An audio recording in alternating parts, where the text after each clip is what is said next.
The tabletop takeaway. Game mechanics on display. 3 designers share the stage. Pick a genre and we'll play. The tabletop takeaway.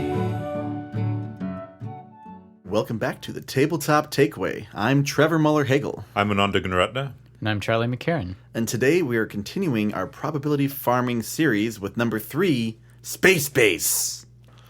So Space Base is another game that feels very similar to Machikoro, like our last episode, where you have an array of ships that are in your shipyard.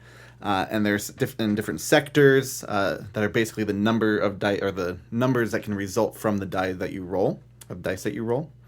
There's a little bit of a twist with this compared to Machikoro, though, where when you roll the die, you get to choose: do you do the individual die or the individual dice, or do you do the combination of the 2 dice? Right, because like you always roll 2 dice. You always roll 2 dice. You never have the choice of 1 in Machikoro, like Machikoro, and then you're able to upgrade each slot. So all of your slots have a ship in it already that yield kind of the base static amount, and only on your turn.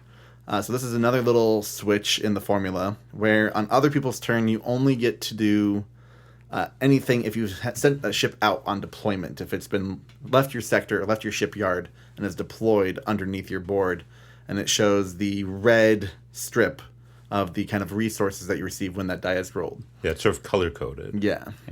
And you deploy them by actually upgrading in that slot. Right, so you start building a new ship, and that ship goes into that slot, and it pushes the old one out and underneath that same number.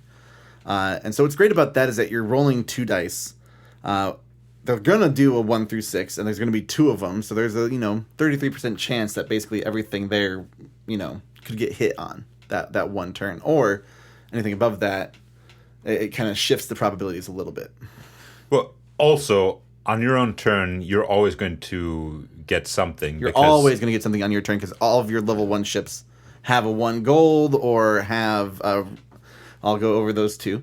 So you have 3 tracks. You have your kind of money track, and then you have your planet track, which is basically your kind of base income each round. We called it the universal basic income. Because it's universal in the universe.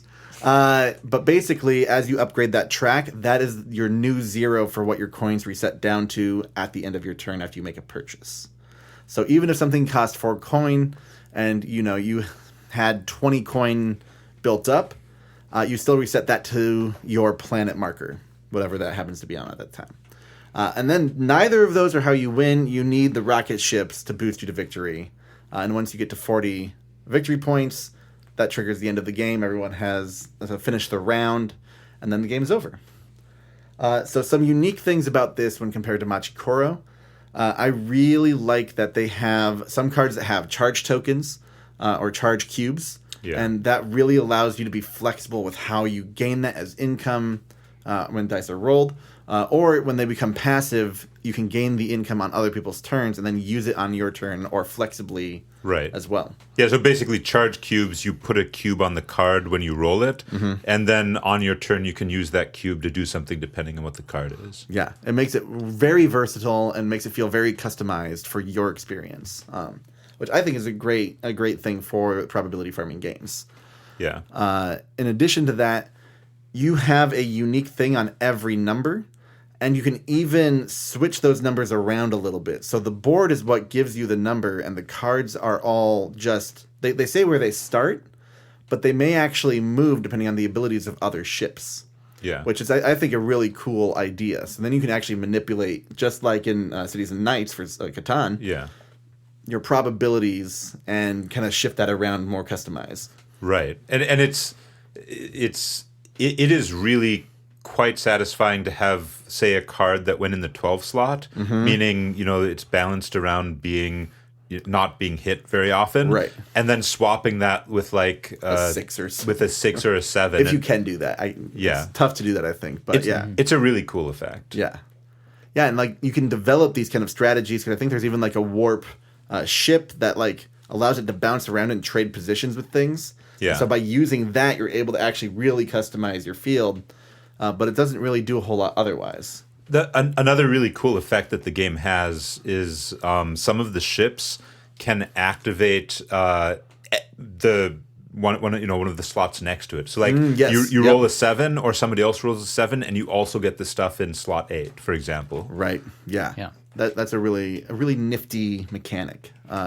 Yeah. I never got it, which I don't want to have that color my perspective of the game, but I really liked ships that allowed for additional buys. Yes. or the ones that allow you to just claim cards instead of having to pay for them. Yeah. That I thought was a really new move in the probability farming I mean, genre. Honestly, this game has a lot of really interesting innovations. Yeah. I guess compared to Machi Koro, where it plays around with the probability space, right? Yeah. Moving things around, activating adjacent sectors, just. And obviously, it means that the game is not quote unquote balanced perfectly, but you're able to manipulate that balance for your betterment, right? That's kind of the point is, and other people have access to that as well. And so, like, I think by having that joint opportunity, that kind of maintains the balance ultimately. Yeah. Yeah.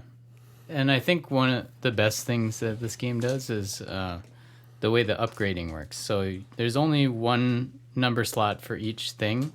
So whenever you want to buy a ship, you're going to put it in that number spot. And then the previous ship there, like we said, goes, you flip it upside down and the red ability or whatever is showing, that only triggers on opponent's turns. So you're actually stacking up all these things that you can do on your opponent's turn. You can meanwhile, do multiples. Yeah, meanwhile, you're only doing the one thing on your turn. But it feels really good to have this increasing stack of passive powers. Yeah, especially if you have that on like a number that's being rolled frequently. It's a cool feeling, for sure. Well, and the other thing we maybe touched on, but it's kind of like in roll and write games where everyone's using the dice that are rolled and making a decision about those dice. Whereas like some of the other games we've talked about, there's not a decision on your off turn. Right. That is, you get the result of the dice. You're kind of forced that. But being able to choose not like, just do the I want a acting player. 7 by combining 3 and 4, or do I want The 3 and the 3 4. and the 4 individually? So yeah. Yeah, and I think that is a really good way to keep people engaged. We were talking about that before. Where you're giving a choice, but it's like actually like, okay, well, which should I do? And oftentimes we just did, okay, I'll do the little ones because I don't have a lot of big ones yet. You realize, oh, actually, I have this one passive big one that actually will earn me a lot of something, and it just happens to be the right result. So you kind of forget about your bigger passive abilities. Yeah. Yeah, probability farming is already great at keeping people engaged, but giving them a choice to make just takes it up another level. Because it's a choice and it's a gift. Yes. No matter what, it's a gift, as long as you have the right things. Yeah.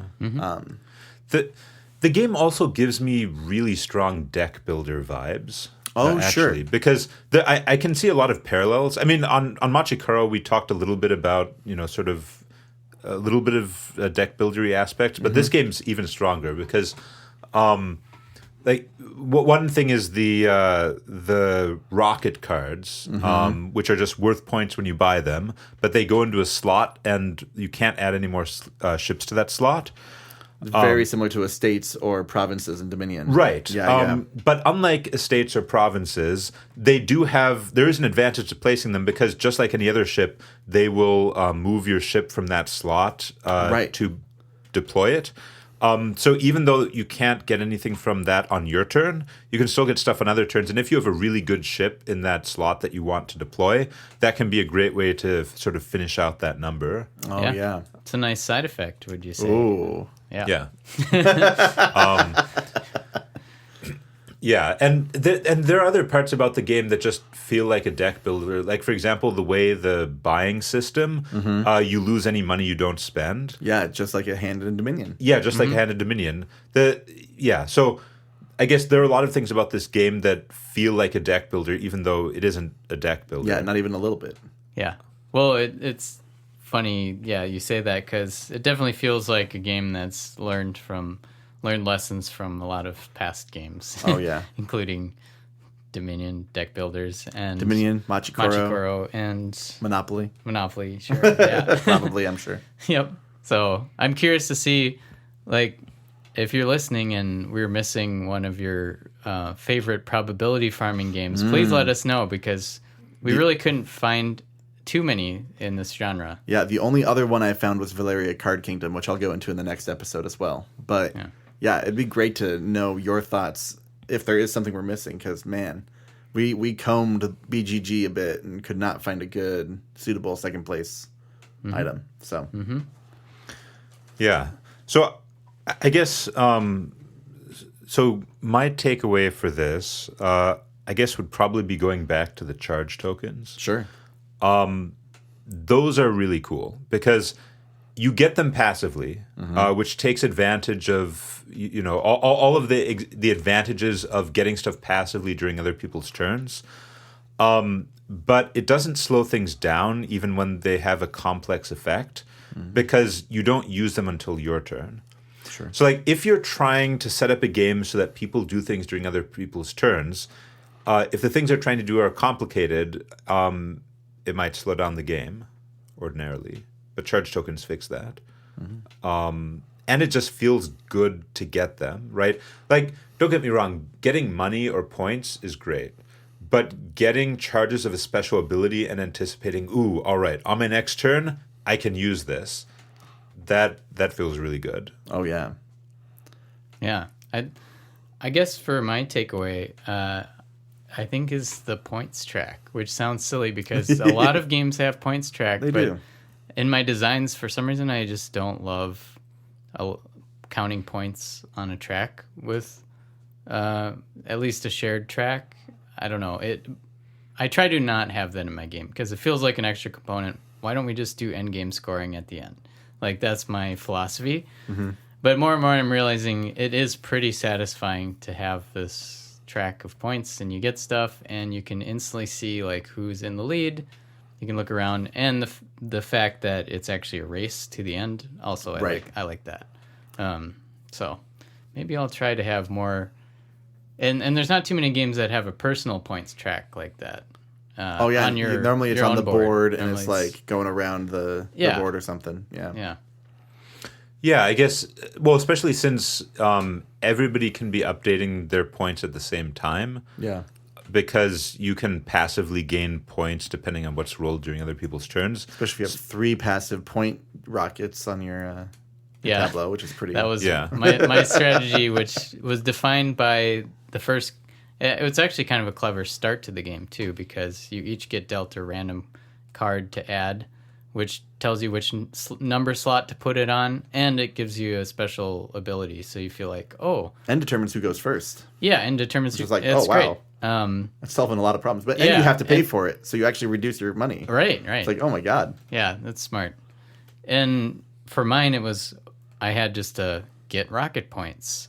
And so that kind of started my strategy of just... Maybe I should just get more and more rocket points. More rocket points. And it was a fun strategy, and I thought I was going to win. But, of course, Ananda pulled out some crazy tricks with his charge counters over there. Yeah. Did a backflip 180. And...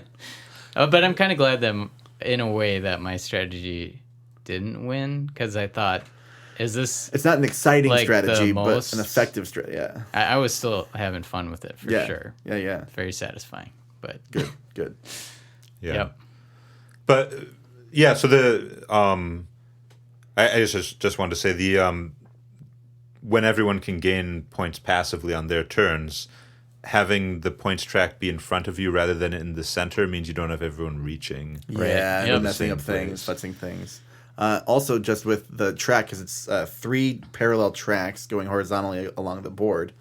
I really liked that the planet, which determines your base income for the round, is right below the money, and so you can always see where your money's reset to right there, and it's very just succinct. You know, it's good graphical design. Yeah, good, intuitive, and so for my takeaway to bend into that, it's definitely going to be around the having access to something on your turn always. Like, no matter what you roll, you are good. And no matter what, you will have a choice. You will either do both individually or do the combined total. And so just having that as a baseline, like, okay, for sure I am getting something. I am not getting nothing. And likely you will probably be getting 2 coins. So you know you'll at least have 2 more money than what you had before. So you can already start planning out your turn in advance if you want to.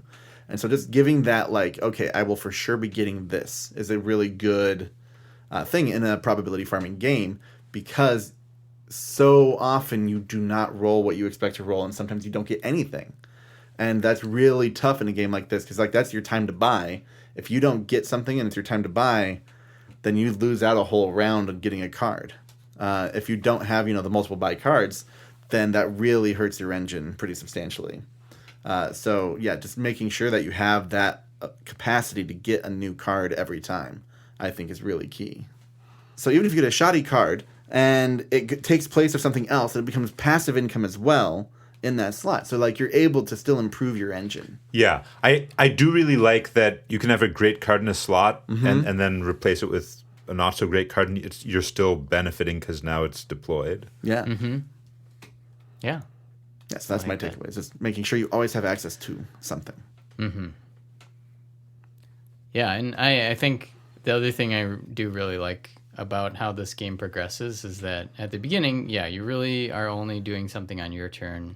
Maybe if you're lucky, you get a little bonus. Mm-hmm. And then as the game grows, it just like feels so much better as you have all these upgrades hitting on other players' turns, and yeah, it's good. Yeah, I like that. Cool. Well, with that wraps up Space Base, and tune in next time for our 4th episode, which will be kind of a wrap-up episode of... It's a bonus episode. It's a bonus episode. It's always a bonus episode. It's always a bonus episode. Yeah. Okay. Yeah, probability farming. Yeah. Let's get to it. Bow, bow, bow. Hey, thanks for listening to The Tabletop Takeaway. This podcast is made possible by listeners like you. So please tell your friends and visit our website at thetabletoptakeaway.com, where you can suggest games and mechanics for us to cover next on the show.